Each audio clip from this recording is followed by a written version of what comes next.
Everyone, Eric Watson here, freelance writer, player of games, writer of words, recorder of videos, and tabletop role-playing aficionado. Welcome to my weekly behind-the-scenes DM-only live stream, Crafting Annihilation, which I build, write, and prepare for our next session of Tomb of Annihilation. If you're playing characters Mannix, Celeste, Gillian, George, or Theron, avert thine eyes. This is not meant for you, but for the rest of you, welcome. We stream our Tomb of Annihilation sessions live on YouTube every Friday evening. Catch up on previous episodes on my YouTube page, as well as read weekly session recaps at roguewatson.com. If you'd like to support the channel, check out patreon.com/roguewatson. Shout out to my platinum patrons, Andrew, Brian, Richard, Joe, Will, Tiny Dancer, Charles, Crazy Pat, and Nick. Gold patrons, RPG Papercrafts, Charming Grenade, Pretty Boy Numa, Marcos, David, Vicente, Gilberto, Sean, a.k.a. Cert2B, Adam, Dead Lizard Lounge, Auction, and Sam. Thank you all very much for your support. For our campaign, we use Roll20.net. For streaming, I use Open Broadcaster software with Streamlabs. Happy holidays to fellow USS's. The July 4th holiday is today. I'm still streaming. I just got in from watching a July 4th parade. I really wish I could have showered because it is very hot right now in Texas and obviously outside in the sun. Very, very fun parade. Good times were had by all. And I have rolled up into Crafting Annihilation, which we did not have a session last week. So once again, I am prepping our next dungeon area. Nope, go away, wife. Family is off work today, so they get to snoop. Nope. Celeste is trying to get some insider secrets. It's not going to happen. So we get to have another whole... I'm really getting spoiled with this dungeon here. Hey, Brandon. I think I've had, 3 weeks of prep for this one without the players ever having set foot in here, which is very unusual. I usually don't have that much time to prep for an area, but it's good because this is obviously not one that is included in Tomb of Annihilation. In case you've missed the last couple of Crafting Annihilations, I am adapting the Typhoon Palace dungeon from the Turtle package, which is available on the DM's Guild. It was officially built by Wizards of the Coast as a fun supplement to Tomb of Annihilation. Added the Turtle race, which obviously we're using because George is playing a Turtle. And then added this one dungeon that I really liked. It came with this map, which I've had to blow up a bit because it's a 10-foot square map, so it's got the subdivisions in there. So I had to do all the annotations and the dynamic lighting and all that stuff. Thankfully, I remember how to do all of that. And I'm tying this into Gillian's backstory. So she will discover the fate of her brother. I'll have to remember to do a good previously on that kind of reminds the players about her specific personal quest and backstory, because that is going to be relevant here. But I think it's a pretty interesting, neat little dungeon design. So first, when they leave Jahaka Anchorage, and this is a interesting one because since we didn't have a session last week, I don't actually have to really talk about what happened previously, as I usually do kind of a post-mortem. They're going to obviously travel across the bay. They're going to meet up with Captain Ordame, and they will get a chance to long rest. I may flavor it where they might see one of the other pirate ships in the distance, but and probably like Khalida of the Dragonfang, but that ship will not want to jack with the players because they know all too well that the players are very powerful, and especially if they see that the players have literally basically triumphantly left Jahaka Anchorage in a pirate ship, that means they have wiped out everything there. So the pirates would be smart enough to basically turn tail and run from them. So the players don't really have a way of hanging on to the other pirate ships, but neither do I feel the need to have these pirates be a kind of reoccurring villain, because I really feel like we've gotten a lot of the pirate flavoring and stuff in the last couple sessions. So they will get a chance to basically just go to this dungeon pretty much right away after a long rest. Whether or not they can bring any NPCs with them will largely be up to them and kind of any of the arguments they make and maybe persuasion checks. And basically Gillian will be the one that should want to explore this location, whereas nobody else really has any ties or reasons to. So, but the players are usually good about supporting each other, so I don't see them having any kind of argument about that. This entrance area, and the dungeon very much leans, and I know I went over a lot of this dungeon last week. This is kind of me reiterating kind of my thoughts on it. Is much more exploration and trap heavy than it is monster heavy, which I think is nice. Especially this first half is almost all just exploration in a dungeon, which we haven't had a whole lot of in this campaign. Really, it's especially compared to the last one that I ran, which was Princes of the Apocalypse, which is basically all room to room dungeon crawl, non-stop almost. This one is not that. It's a hex crawl with a few notable locations, and most of those locations are not dungeons. I actually converted one into a dungeon, which was Oralunga, and then pretty much the other major dungeon type area here was Nangalore, and we're skipping that in this campaign, unfortunately. So, not a whole lot of dungeon, and all of the dungeon crawling is going to be in the latter half of the campaign when they actually get to the titular Tomb of Annihilation, which is, of course, gigantic. It's basically just one big dungeon crawl. So, this will be a nice little intermediary in between here.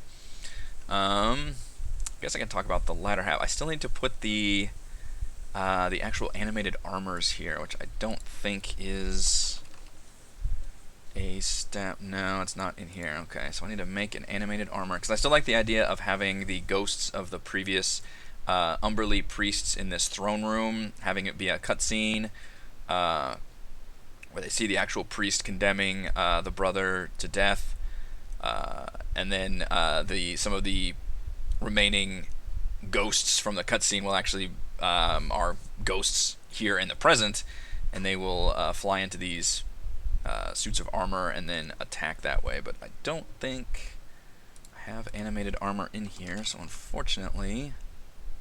Okay, good. They are here, at least. Animated armor. Not very strong creatures. CR1, in fact, so 4 of those won't be bad. But I like the idea of whenever they defeat one, an actual spirit will pop out, the one that is actually possessing the armor. Which I think Spectre would be the best stat block to use in this case, but I may throw a Banshee in here because then that would be kind of a fun, like, mid-boss fight, maybe? Maybe have, like, the, I don't know, second-in-command priestess or something appear as a Banshee. I think that could be cool. Get some more undead flavoring in there. So, we've got animated armor that we need to put in under monsters. It still doesn't... Is it actually under? Oops. I need to just delete this and figure out where it is. And I'm going to need a picture for animated armor, aren't I? Where did you end up? Oh, Lord. Right there, okay. So let's move you up here. I need to see what kind of treasures are in here, too. I actually haven't looked at the treasure makeup. I feel like right now the players are pretty good on a lot of treasures, but since this is specifically Gillian's area, I want to make sure to give her some cool treasure. And animated armor. I know my alphabet, right? Right there. Okay, so we need to make a token for the animated armor. Just some fun Roll20 stuff I gotta do. I actually enjoyed the hell out of doing this in my last campaign. I haven't had to do that much more in this one, but it's fun when a lot of the prep work is just pure story stuff rather than the actual physical battle map stuff. Like, I do take some pleasure in that, but when I can just focus purely on the writing and the story, I think those obviously get better. Alright, so token... Let's see, token tool... You can't see what I'm doing, so I'm just opening folders. I need to get a picture of animated armor. I should have done this before, because this is probably the least fun thing I can do during the stream, which is just creating tokens and stat blocks. I think Spectre's already in here, because I used those before. Alright, so animated armor, which is a cool picture. I can just drag that right from Google Images. I think. Let's open image. There we go. That is a cool looking picture. Save as animated armor. Okay, and then I should be able to drag that onto the map with Tomb of Annihilation and tokens, and then we can drag it onto there, and now you'll finally see the fruits of my labor. See how fast I just did that, though? Token Tool is a fantastic app. Look at that. Boom. Animated armor token. Love it. Alright, so obviously it is not that big. So fortunately, I did have to blow this map up so it doesn't look... It's a little fuzzy and low resolution, but I think that was the better option. Otherwise, you leave it smaller and then have just the super tiny tokens you have to zoom all the way in on, which is, I guess, the other option. Alright, so animated armor is... Drag that on there. Which, thankfully, the stat block is already there. I don't have to actually make the character sheet, which is very, very nice. Alright, so this one is animated armor. Interestingly, you cannot see my drop-down windows in Roll20. You can see the name, because why not? NPC AC, and then what is the animated armor's average hit points? Actually, I have to look at that. It is 33, so we can just have 33 be default hit points right there. Alright, so save those changes, and then we go to Edit, and then use a default token, and now we've officially set up everything correctly, I believe. There's a little how-to. How to make your own sheet. Now, I skipped a lot of steps, because obviously I did not have to actually make the entire character sheet. I had that built into the compendium, because that is part of the standard rules document. So everybody should have the SRD built into Roll20, I believe. If you wanted a creature from, say, Mordenkainen's Tomb of Foes or Valos or something, you would have to, I believe, purchase like one of those from the Roll20 marketplace, and then that puts it in the compendium to let you drag over. And if you buy them, they come with all the tokens and things too, which they damn well should if you're actually purchasing something like that. So you can just drag that right into your game. The only reason I have to do this is because animated armor do not exist in Tomb of Annihilation as is. So pretty easy characters to run. They just have a really high armor class. They do get multi-attack, well, it doesn't hit very well, but if I can roll as good as I've been rolling lately, then that might make a big difference. Alright, so we'll go boom, boom, boom, boom, and then let's roll for hit points for these suckers, which is a 6d8 plus 6. Roll 6d8 plus 6. I do a GM roll, so the players cannot obviously see me rolling hit points for creatures. Let's see if we can nail that average. So far, above average, unless this one comes up short. Oh my gosh, way above average. These are some well-polished suits of armor. 1 hit point below, and then the rest were all trending above. 18 AC is nothing to sneeze at either. It'll be fun once they start realizing that killing 1 just unlocks a new enemy. 35. So if they play their cards right, there's really not very many other fights in here. Most of them are...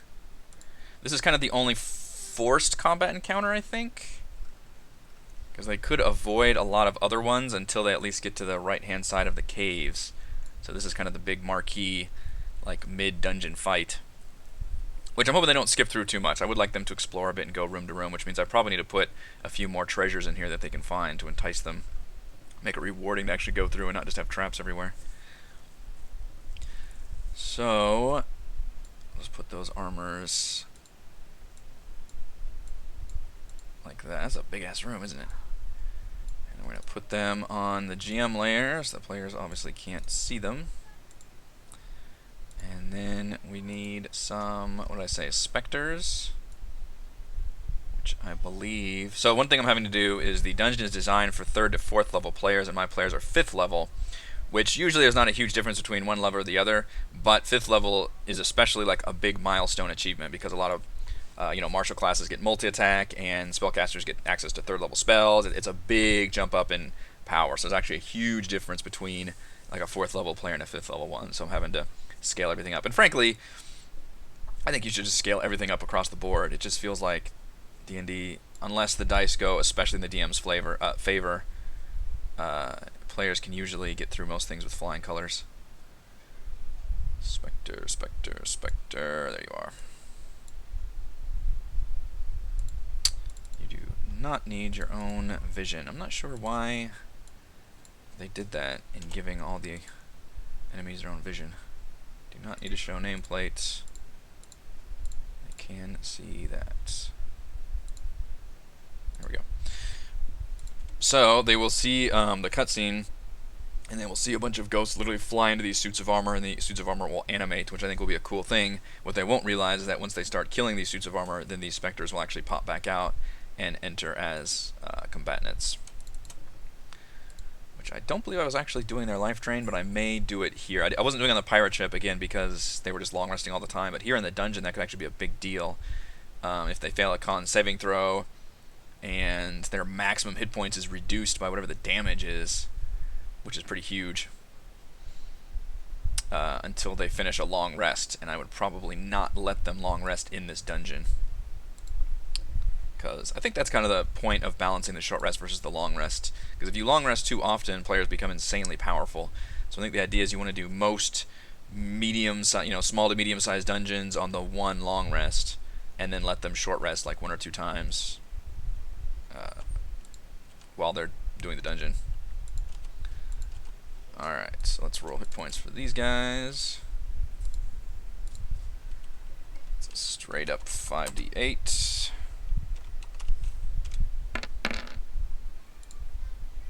Average of 22. Look at that, 33. Look at these hit point rolls. Wow! Are we sure it's 5d8? There we go, there's a low one. 17. 14. Okay, 2 really powerful specters and 2 really low ones. That's weird. I guess that still averages out. Their average is 22, and I didn't get anything in the 20s. That's wild. 37. God, Spectre's almost got as much hit points as in fact, it does have the same hit points as the armor.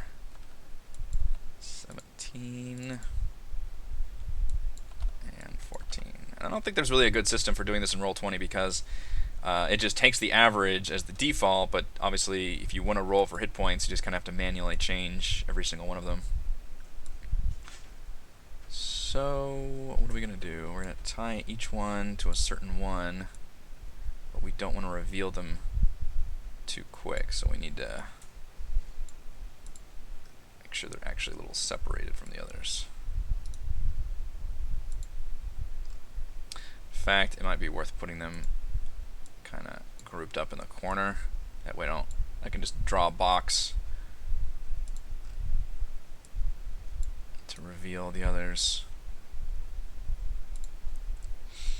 And I was thinking, just to make it a little stronger, I may even throw a Banshee in here. Although I don't want to flavor that as being, I make sure maybe the Priestess has a second in command or something.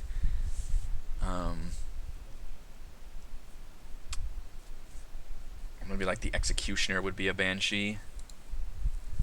Do I have any other good undead I could use?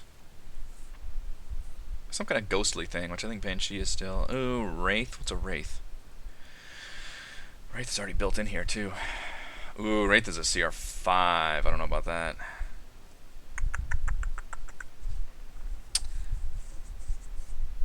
Let's see. He's only got 1 attack, though. Only 13 hit points, but does have damage resistance against non-magical. At this point, I think everybody but Gillian basically has magical weapons. So that's not too bad. Wraith would be very interesting, though. Wraith can create specters from dead enemies. That's kind of cool. So it's just got the same life drain as the specters, right? It's just stronger. It's a 48 plus 3, and it's a stronger con saving throw to reduce the hit points. Oof. Oh, boy. And then compare that to... Let's see, some of the other ones. Will-O-Wisp? I don't think I've ever used that. Souls of evil beings that perish in anguish or misery. Consume life.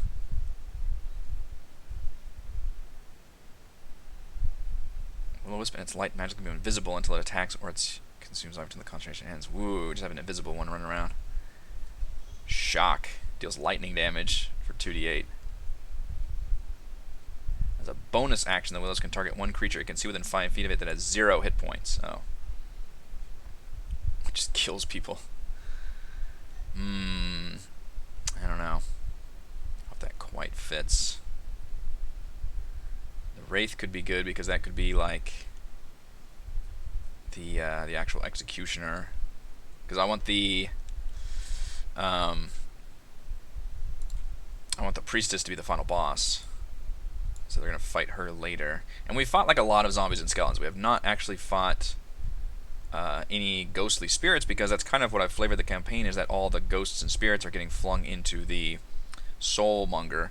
But in this case, there'll be like a protective shield around the area that keeps all the spirits here, which is why Gillian's brother is still here.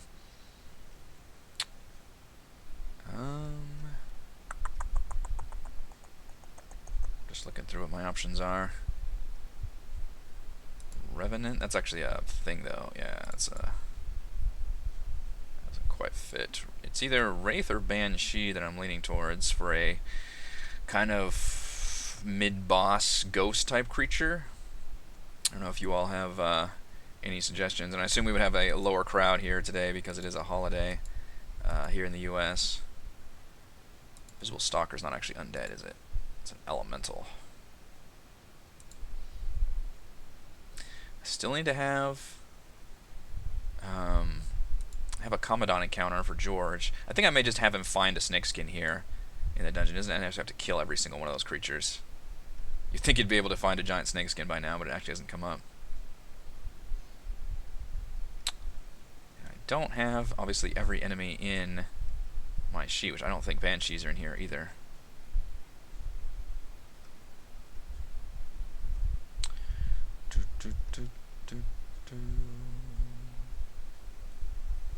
Golem, I don't think I'm going to use.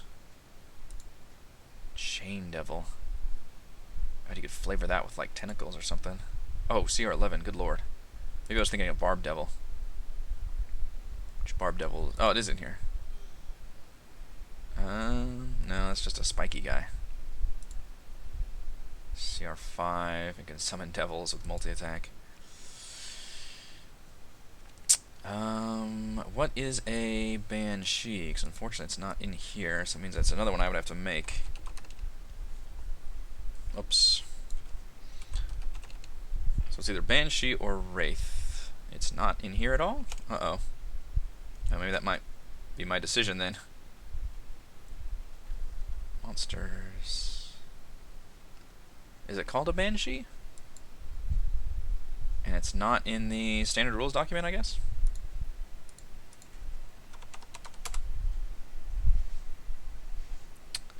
That's interesting. Well, if I have to make a whole character sheet, then I would definitely go, probably go for the Wraith, just for expediency's sake. See, a Banshee is CR4. It does have that neat wailing ability.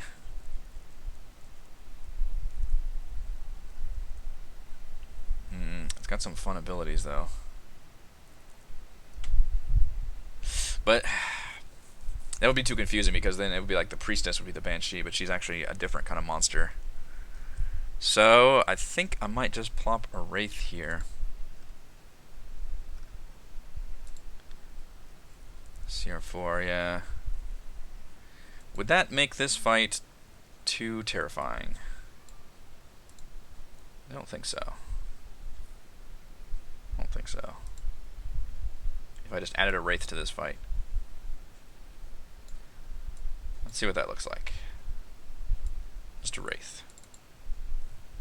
Haven't fought any spirit undeads. Let's set all that up how I want it.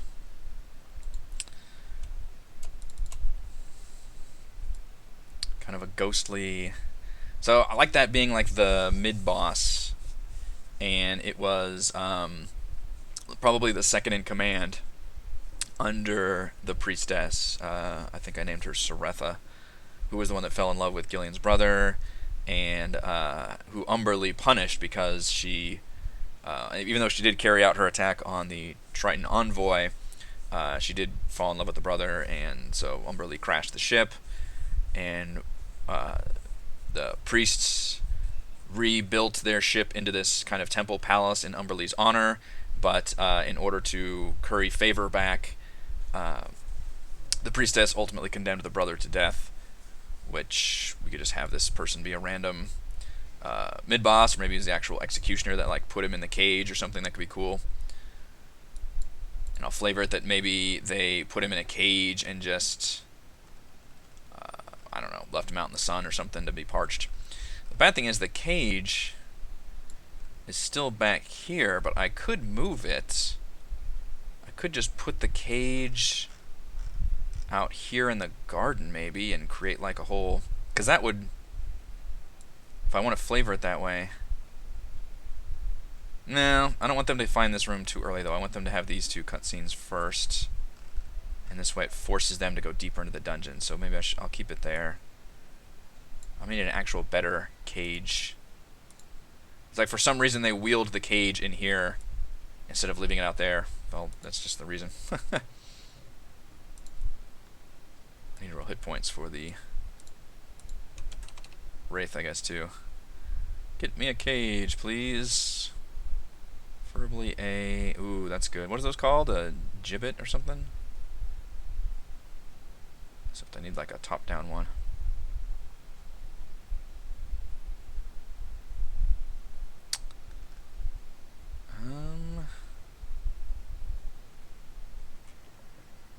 That one's kind of interesting. I just need a top-down... Oh, there we go, with like a skeleton inside. Well, this is a circle one. Let's see what that looks like. Oh, I need to get off the freaking GM layer. There we go, that's a better looking cage. Johnny Cage. Drawing, okay. So I'll find a cage here. The text that says there's a rug of smothering here. I don't know if I'm going to do that because I don't I don't know how fun that would be to just have a random single rug fight. But let's see what a rug of smothering does. I don't think I've ever used it. Hey, it actually is in Tomb of Annihilation. Look at that. It's a CR2. It does 0 bludgeoning damage. +5, and the creature is grappled. Until this grapple ends, the target is restrained, blinded, and at risk of suffocating, and the rug can't smother another target. In addition, at the start of each of the target's turns, the target takes 10 or 2d6 plus 3 bludgeoning damage. It just automatically does the damage while it's grappling. And while it's grappling a creature, the rug takes only half the damage dealt to it, and the creature grappled by the rug takes the other half. Huh. Yeah, I guess I could try to use it. I mean, I'll put it there, and if I feel like using it or not, it's always there. Wow, is it that big? That would be pretty fun. You know Manic's going to be the first one in this freaking room, too. It is a large, which means it is... Yeah, it's that big. It's that whole rug. Rug of smothering. Do not have sight. Stop giving you sight. Do not emit light. Stop emitting light. It's always throwing me off. I'm still not sure why that defaulted in here. Alright, so back up to the Wraith. Let's roll their hit points.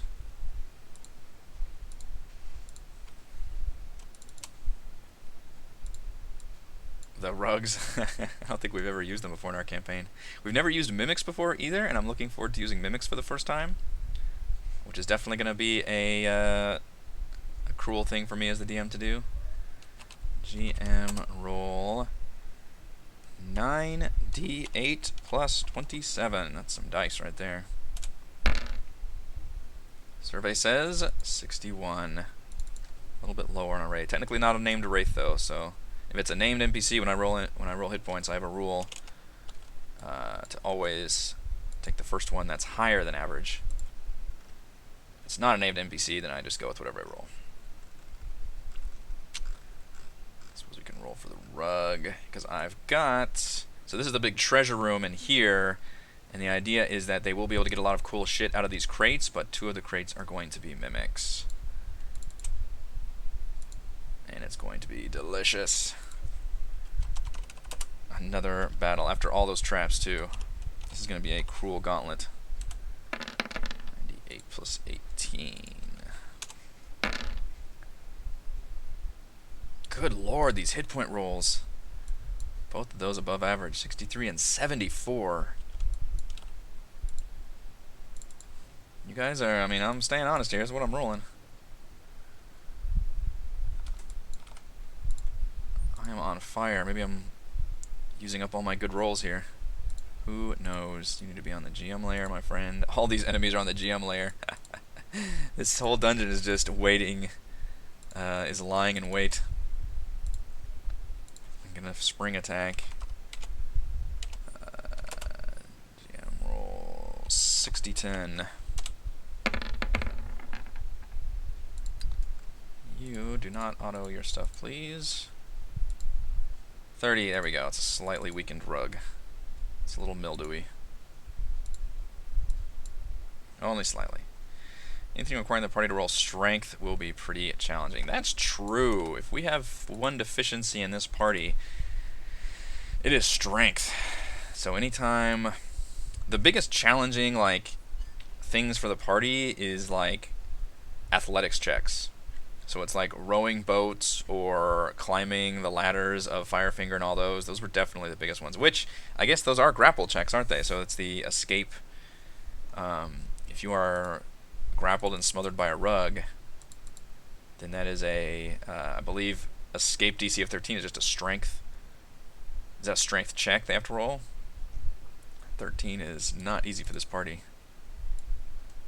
At all. Same with the mimics. I believe the mimics also do that.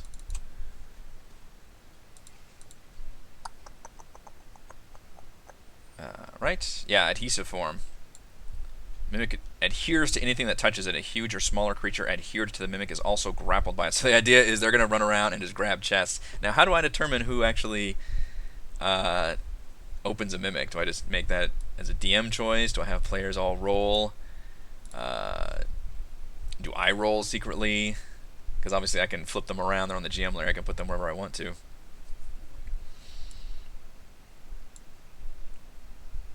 That'd be interesting, is who to actually do that to. Because that's a big deal, is they're grappled by it. Mimic is an object form that targeted subject its adhesive trait. Oh, so they can actually do their pseudopod right away from... So they can do that as a surprise attack. And then when they attack, they also turn their adhesive on, which is the idea. And then once they're grappled, they have advantage. Okay, I'm actually looking at these creatures. I've never used a mimic before in all my years of D&Ding.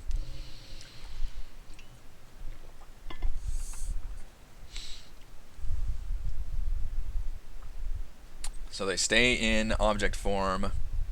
As soon as somebody grabs them, they can basically just do a surprise round pseudopod. And actually, they don't even have to hit it, do they? Because it's just as long as somebody touches them, then their adhesive goes off. Oh, and ability checks have disadvantage. Dang! Mimics are not screwing around.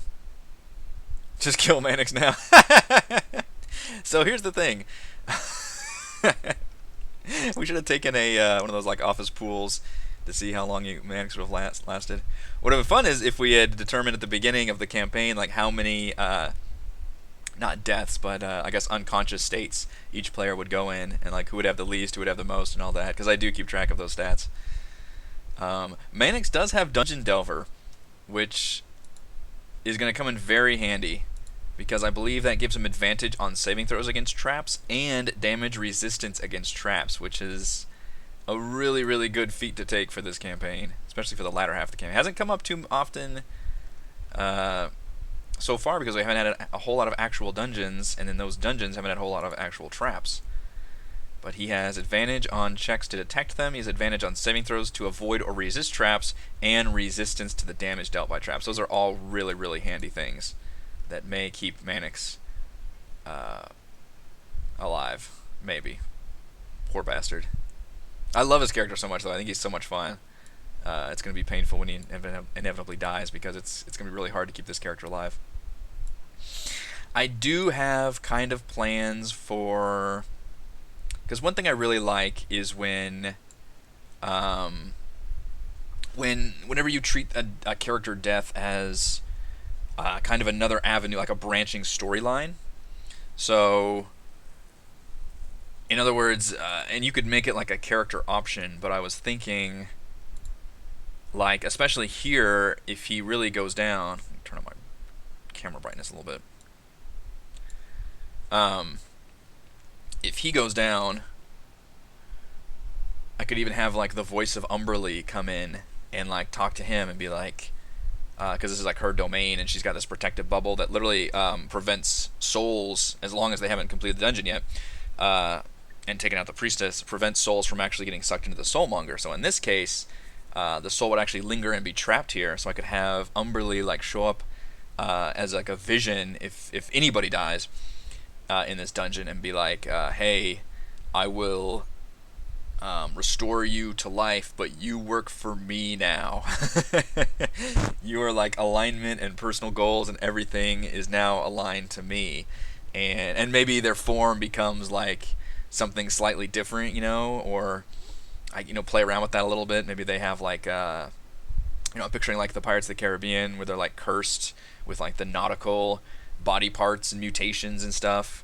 That kind of thing. So I think that could be really interesting. I'm toying with that idea. I actually haven't like written that dialogue out or anything, but I think that could be really cool. And I would give it to the player's choice. They would either, be a very obvious thing and be like, hey, do you want to essentially continue this character but with a slightly different physical form, and you are essentially now a avatar of Umberlee, like you are doing things for her, which will coincidentally, obviously Umberlee doesn't know the soulmonger going on either, so those things would align. But that could be really interesting. Or you could just choose to reject that and die and roll a new character. I think that could be really interesting. I have to be careful about balance, though. I don't want to literally reward somebody who died with like a more powerful character. I think it'd be more like you basically have your same form, but you might have some kind of weird debilitation about it, or mutation or something crazy. I thought one fun thing would do is Umberlee turns the character into a wereshark or something, because that's like her thing. But you would be subjected to the same similar things as Azaka before she was able to control herself. So like if you got hit by too much damage, you would immediately go wereshark form, and then you would literally just attack the nearest person. So you would just be a very dangerous person to have around in combat. So that could be interesting. So those are the kind of things I'm playing around with in terms of, and that's just specifically for this dungeon, because I think it has a unique property where obviously the souls are trapped here, and this is Umberlee's domain. So that could be an interesting thing. But this is probably the single most dangerous area the players have encountered their entire campaign. Like the monsters are pretty powerful, and the traps are pretty powerful. I'm actually going to read you off what these traps are, because they are devastating. I would choose ahead of time when the mimics are located, and let the players unknowingly choose. Yeah, I suppose I could do that. Just make it fair. I don't know how often we stick to like the actual physical map design. I know a lot of the players do, in terms of I'm going to open this crate, I'm going to open that crate, and that kind of thing. The bad thing is I see them opening one and not the other. So what I would ideally like to do is have two mimics fight together, rather than have one mimic fight and then the other one just kind of transform. Can they actually move? And just like crawl their way up? Oh, they do move. 15 feet. Okay.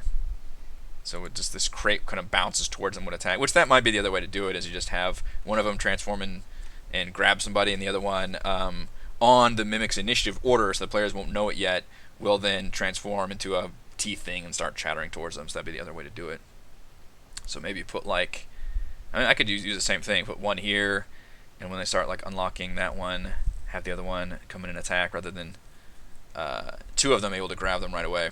Yes, happy Independence Day. I just came back from a parade before I started the stream. I was all sweaty and nasty. Fun parade. Alright, so the traps here, to itemize things. We've got a statue up here that if they move, it which I need to make the statue worth something because it's not listed this way in the text, and I'm using the text as the turtle package. I'm mentioning that like again and again and again because a lot of the comments I get on the sessions and things are like, "Hey, where'd you get this map? What is this?" So make sure to mention that. This is a glyph of warding. So if they touch it at all, it's a 20-foot radius sphere and a 5d8 thunder damage. Sonic boom! If they jack with that statue. But I'm going to play up that statue as being like a really, really nice, expensive-looking, fancy thing. So they're going to want to covet that, ideally. Technically, the crab pool is a trap. If they mess with this crab pool at all, which I should probably put some jewels and gems in there just to, again, entice the players. If they basically touch this water at all, they have to make a DC 15 Constitution saving throw or be transformed into a crab for 24 hours, as if for the polymorph spell. Are crabs in? Yes, they are. Excellent. Crab. Okay, so I've got that ready to go. You a crab now. That will be a hilarious one if that ends up happening. And someone mentioned in the comments, I'm not going to tell the players at all about the fact that, you know, it's a polymorph spell, so you can just damage somebody and they'll pop out of it. I think it'd be way more fun to watch them squirm and deal with the fact that they are a crab for the remainder of this dungeon. That would be devastatingly crazy for balance purposes. But I think it'd be hilarious. I think a certain player, George the crab could make that work and make it work very funny. So, crabs in the pool. What would be interesting here, what would I rule if the players try to bottle this water? Like once they discover what it is, would I let them try to bottle the water? Like obviously without touching the water and have that be a thing? Or maybe the water loses its power once it's out of the pool? Is that something as a player I would try to do? It's like, wait, does this water turn people into crabs? I'm going to try to bottle this water up into a potion and throw that at enemies and turn them into a crab. I think that may be a funny thing. If somebody thinks about that, I may actually just reward that as a neat thing you could do. I would probably force them to empty a potion because I don't think players normally carry around vials or empty potion. Or maybe they do. I'd have to check their inventory, but it's one of the things I don't look at. And then technically this walkway is sort of a trap. Not really. I mean, it's a challenge. This is where the athletics being not the player's strong suit comes into play, though. Crumbling Rockway is a DC 15 athletics check to walk across or hop across, however you want to do it. And if they fail, it's a 30-foot fall. They fall down into the rocky waters. Which I think at that point, I'm not going to have them be swept down by the current or anything. Especially if players act fast enough, they should be able to, throw a rope down there and then so a person can climb up and all that. But I could definitely see them being stymied here. They don't have to cross this at all. They can go in through this kind of crack right here and then go out this way. So that's totally an option, which I think is interesting. You've got like the shortcut, or you can go through the main entrance up here. I just like the first half dungeon where it gives you some options. But all roads lead to this middle area, which will be a big combat encounter plus cutscene. This part just kind of teases the rest of the dungeon, the fact that there are caves back here, so hopefully they'll realize they have to get back there somehow. And then they go down this hallway. There's an outdoor area, which the only thing of note here is a gazebo, the dread gazebo. I think I have to actually roll hit points for this guy too.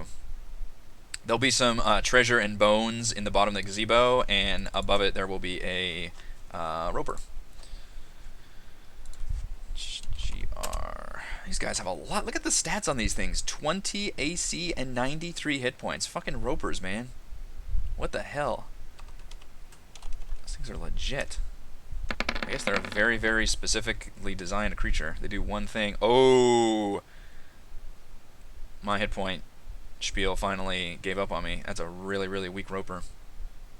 11d10 plus 33. Yep, I wrote it. Just some low numbers. Alright. That's a fun enemy, though. I can just sit there and lash people and reel them up to them. Really low hit points, though. There's a chance they may not even jack with that at all, but if they do, I think I'm going to put a ring of protection in the bottom, so there'll be a lot of little treasures and things. Again, if you want your players to step into a trap, put treasure there. Just pretty simple rule. And most players kind of realize that, kind of covenant that you make is you put treasure there, they want the treasure, they're going to be subject to the trap. They're going to try to do everything they can, and sometimes they'll be clever, and sometimes they'll be heedless. But either way, it works out. This hallway trap, I'm changing a bit because, as designed, let's see, this is room 17. It's supposed to have this like lit up, glowy orb thing, and it only activates when they touch it. I'm gonna change that and have it be whenever they basically step foot in this hallway, it is going to glow and fire out this huge streak of lightning bolt that's going to fill the hallway. And it's going to be a DC 15 Dex saving throw, which I think the players are actually pretty good at Dex saving throws. I mean, and that's the usual like AoE defensive maneuver. And we've got so many like rogues and rogue hybrids that I think everybody's actually pretty good at Dex. Even Manix is a +4. Even Manix has a +4. Kless has a +9. Holy hell. Gillian has a +5. Even Gillian's proficient in Dex. George with a +2. Oops.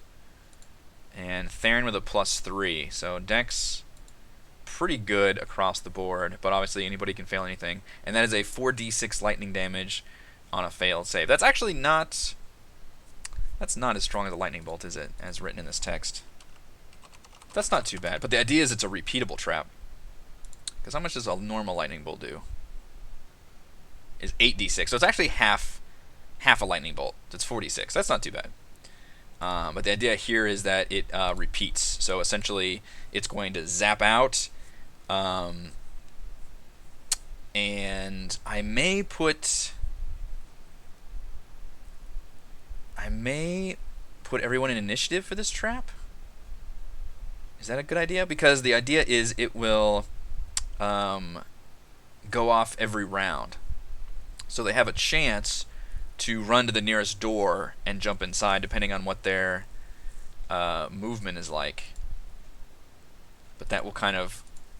The idea is they would kind of bounce from door to door, and if they do that, they won't have to trigger it. But it only goes off as soon as somebody steps foot in there, like a living creature that's not wielding anything of Umberly. And the idea is all the traps deactivate if you are carrying like something of Umberly's, which means if somebody was carrying that statue or something, it wouldn't go off. And I'll sprinkle some like holy relics around.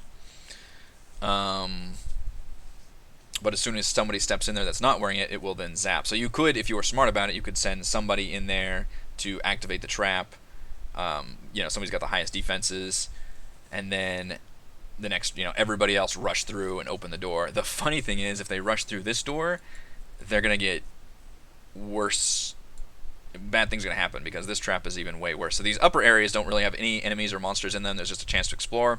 This bedchamber will have a cutscene in it, but otherwise I don't think there's any danger in any of those areas. There's just things they can loot. Maybe some locks they can pick. Looking over the text here. The kitchen area really has nothing. It's like a single sentence. Stone oven is built into one wall, and narrow doors open to storerooms and pantries. There's literally nothing in here. It's just kind of a resting area, so this would be a safe place to rest. Although really they're all safe places to rest, because it's not like there's roaming enemies in this dungeon at all. Like once they take out the throne room, all the rest of the enemies are pretty much in the cave area, and obviously the mimics aren't really going to fuck with anything. Go hunting for people. So it's just going to be an empty room up there. The real room is, of course, down here, which is the actual treasure room, where the priests basically laid all the loot that they got from other ships. However, as you can see, this hallway is very, very painful. So they'll find, obviously, blood right here. This is a 20-foot square area, which I think that checks out, right? So it's 5, 10, 15, 20. So I guess you include all of these squares right here. It's a mechanical trap with a magical sensor. When a creature enters the area, giant spring-loaded gears hidden in the wall causes blocks of stone on either side of the wall to slam together. Only a creature wearing a holy symbol of Umberly can move through the area without triggering the trap, which is, I'm going to have that true of all the traps. And you have to be wearing the thing though, or like I guess holding the statue. You have to be equipping or wearing some kind of holy symbol. Yeah, you can see scratches on the door and on the walls where the stones move through. It is a DC 13 Dex saving throw, so it's not as hard as the lightning bolt. However, if you fail on a success, the creature leaps out of the way. So it's actually you take no damage if you succeed. You leap out of the way in either direction it prefers, north or south. If you fail, you take 8d10 bludgeoning damage. A creature reduced to 0 hit points by this damage is crushed to a pulp. After they slam shut, the blocks take 1 minute to retract into the walls, whereupon the trap resets. So, if you end up going north, guess what? You'd be subject to this freaking lightning bolt trap again, because these blocks would then block the way. And as you can see, I've literally got it to where I can move blocks in the way and block people off. Now, I won't be able to move. I guess I could make more dynamic lighting there. Actually, make that kind of fun. So there you go. I'd be able to close the walls that way. It would be fun to do. And obviously I can just reclose that one. But those are on the token layer, so I literally smashed them. 8d10 though, guys. Whew. That's an average of 44 damage. Let's just roll a few 8d10s and see what that looks like. Like 8d10? What the fuck is that? That's insane. There's 50 damage. There's 58 damage. God, my fucking rolls.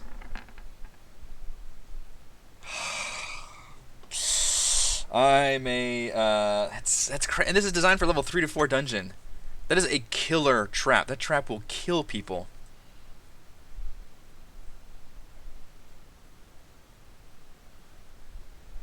I'm having a crisis of conscience. Especially because I've got that lightning bolt trap above, which I did make more powerful because it's only designed in the text to go off if you actually touch it, and even then if you roll like a certain 1d6. So maybe because I have this lightning bolt trap going off more consistently, I should taper down the damage of the smashy trap. Like, I get the fact that if you're smashed by this thing, it should kill you, because that's thematically like, how do you survive it smashing you? I guess you survive it by like getting partially out of it or something. Whew. I may... Ah, that's so bad. That's such bad damage. Like, I can't even think about what spell would do that much damage. Manix does have resistance, that's true. But I mean, at that point, that much damage... I mean, how much life does Gillian have? 41. Like, that's... We don't have to... At 50 something, we don't have to worry about Manix dying. We have to worry about a lot of these people dying. And that's if they're at full hit points. Darren's at 56. George is 48. Like, if I'm dealing 50 damage on a failed save, that's fucking killing anybody. And that's killing multiple people if multiple people fail that save. It is ridiculous. So, I may turn that down a little bit. And the way I've got the lightning bolt trap, there's a good chance they'll be rolling up in here without a chance to actually... I mean, they would open... I guess they have a chance to open the door and see all the blood stains and the scratch marks on the bottom. That's the thing, is it's supposed to telegraph what this is. So it says you can see... Let's see, what can they see?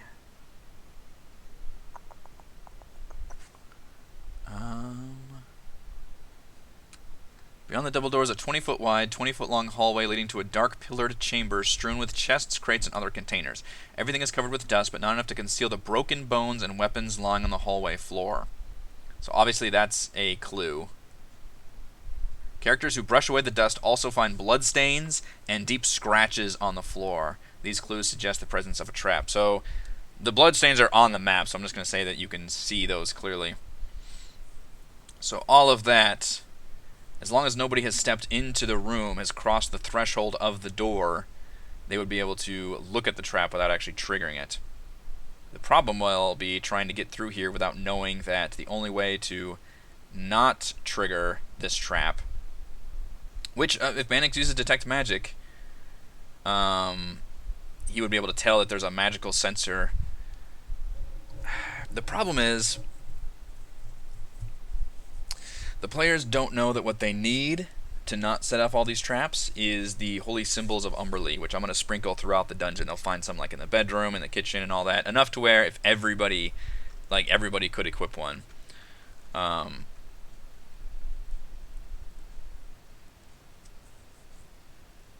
and if somebody has it, then they don't set the trap off.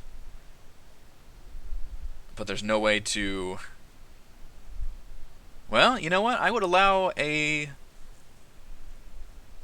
If you did a leaping jump, if a player could jump 20 feet,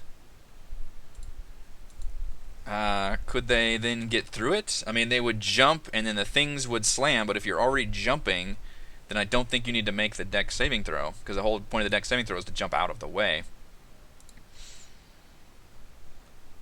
Because you can make a long jump, you cover a number of feet up to your strength score. Oh, nobody's got 20 strength, though. Right? So you'd have to have a 20... You'd have to have a 20 strength to be able to jump through it. Gillian, however, has triple the jump, so Gillian could jump through here, I believe. She's got a ring of jumping. So her strength is 12, so so she could clear 36 feet. So she could actually jump through here. She could also probably jump across the crumbling hallway with the ring of jumping. If that is indeed, yeah, 35 feet. So she could clear that as well. But nobody else would be able to jump 20 feet in a single blow.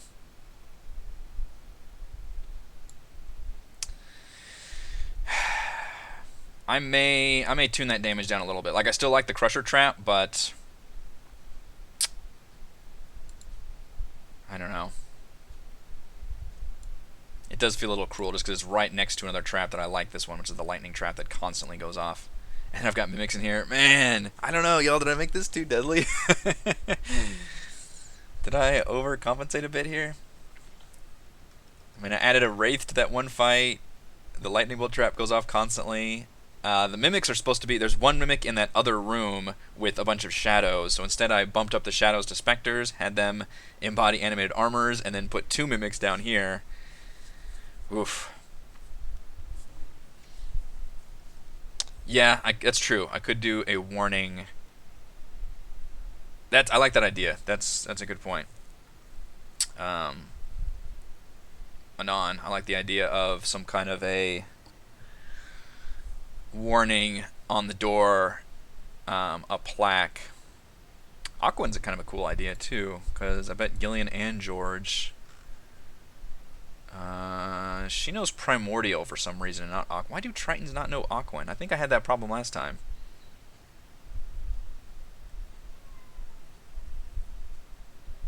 That's so weird. How do Tritons not speak Aquan? That really seems like an oversight. I think I would just let her read it. Like, what the hell? That's bizarre. Yeah, George or Gillian will be able to read. We'll be able to read it, and it says something to the effect of warning. Well, I mean, they would all be servants of Umberlee. Maybe be more literal about it. Be like, warning, have your symbols ready, or something. Like, literally be very literal, telling the players. I might come up with some kind of clever wording for that. Make sure to display your devotion to Umberlee or something written on the plaque. But that is a clue of how to get through the trap. Even then, I may lower that damage just a bit, because that damage is kind of insane. But I mean, if I made it like a 8d6, for example, what does that look like? Which is more of a lightning bolt. That's a lot less scary. That's more of an actual lightning bolt spell. You're doing 30 damage instead of 50 damage.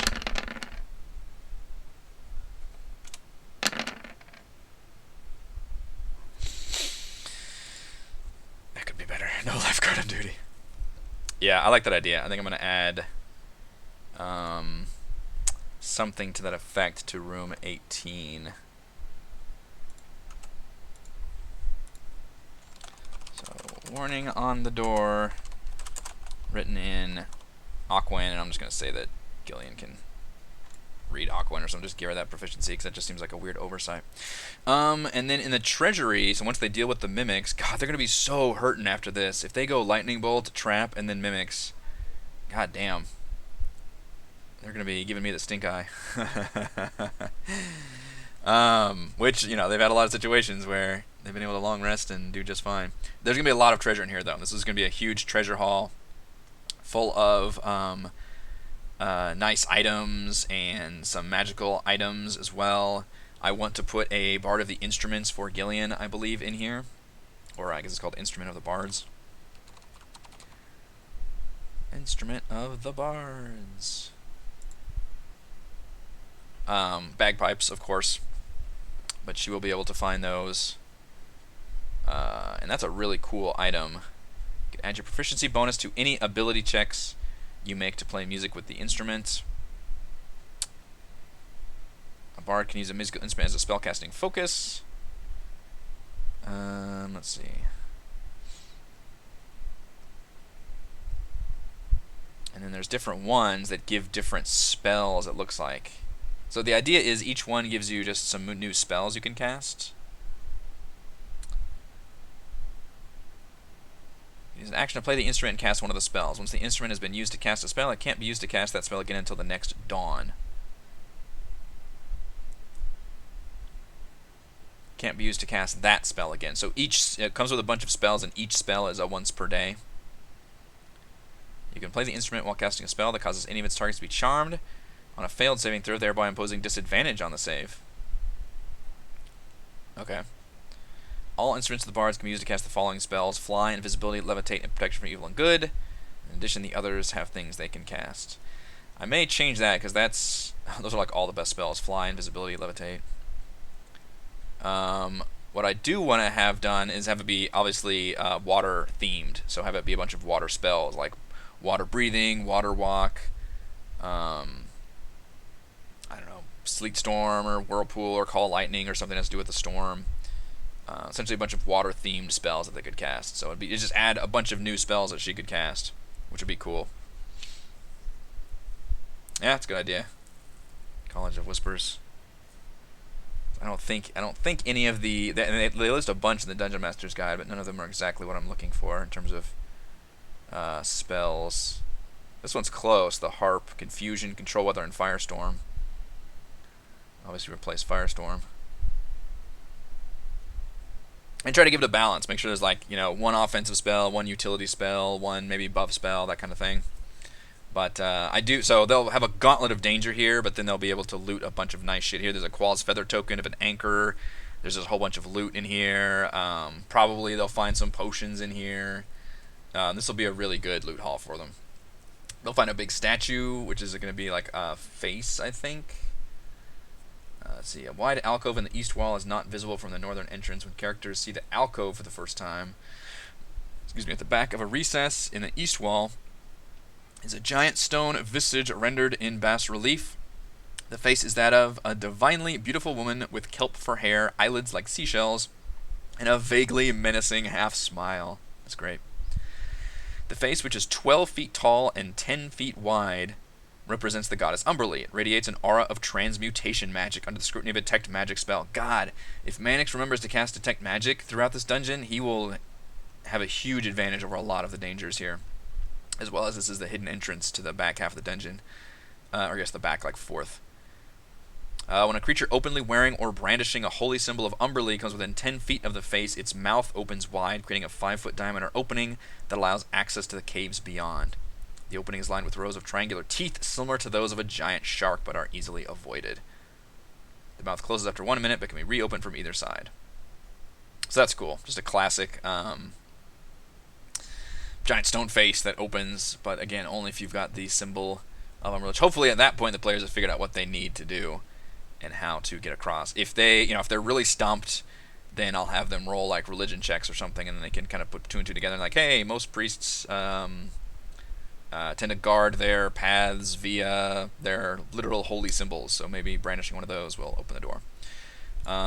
Down here, they will find the spirit of Gillian's brother in the ghost cage. He has been unable to leave the area, but also has not become just a maddened, hostile enemy after the rug attacks them, of course. Which, I don't know, it depends on how the session's going at that point, like where we are in the session or something, if I'm going to use this rug or not. But he will be able to finally spill the beans about what happened.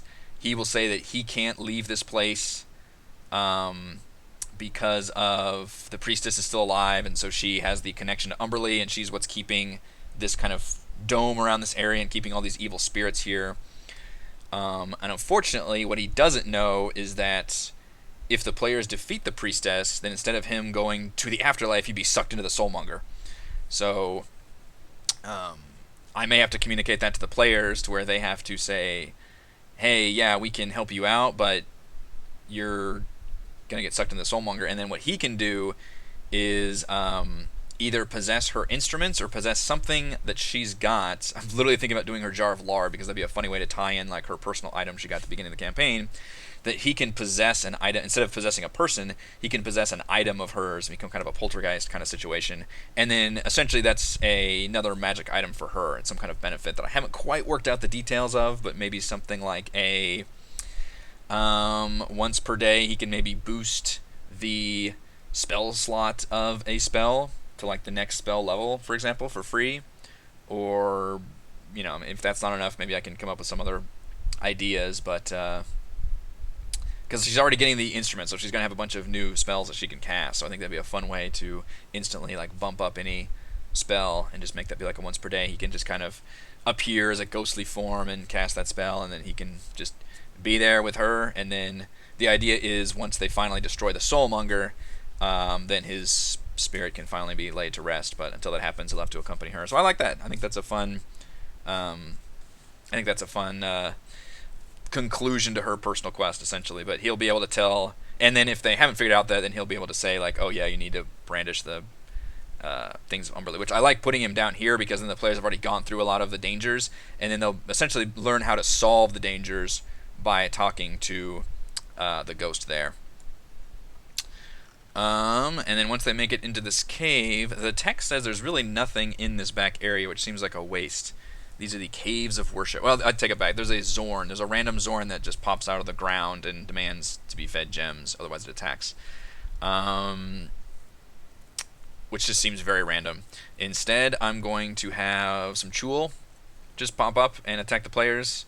They'll be the really, really deformed mess. So some of them were just killed and turned into spirits, and others were mutated by Umberlee's presence here, and they are in the form of Chuls, including the head priestess.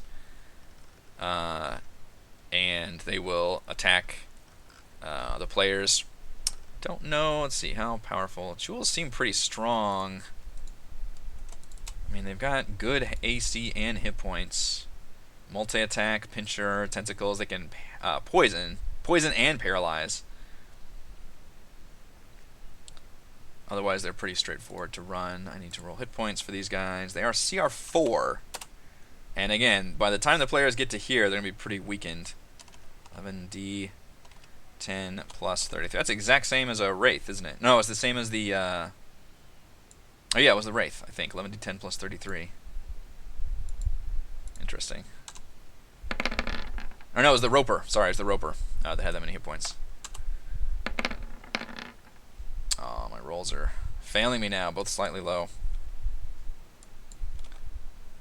89 and 90. And this will also give them an idea of, oh, Chul are strong, and then in the final encounter, they will fight more Chul and the boss, which I definitely don't anticipate the players making it nearly this far, so obviously we'll be able to talk more about the final encounter during next week's Crafting Annihilation. There's a little area up here that kind of pounds them with seawater, And then finally the area up here, I think is going to be a Kraken Priest with a cool ability to animate this tentacle statue and actually attack players using the Young Kraken stat block. So I've got a nice, huge, epic final battle plan here. But this is going to be a really fun dungeon. I'm looking forward to it from a storytelling standpoint, and from an exploration trap standpoint, and from some cool monsters involved. And I've talked about this dungeon to death, but I'll be probably talking about it for probably the next 2 weeks, because I expect... I don't know how far we'll get. I expect to get to this fight. Whether or not I start this fight or not will determine how long we spend up here exploring. I would like to at least make it through this throne room fight by tomorrow. Tomorrow's session. And then it'll probably take, I would expect, at least 3 total sessions to do this dungeon, given the amount of combat and things that they can do in here. Good stuff. Alright, I think that will do it for this week's Crafting Annihilation. Again, happy holidays to everyone, in the US at least, for Independence Day. I will be here tomorrow streaming my next session of Mage's Initiation, or my Let's Play, and then of course tomorrow night will be Dungeons and Dragons Tomb of Annihilation. I'll see you all then for that.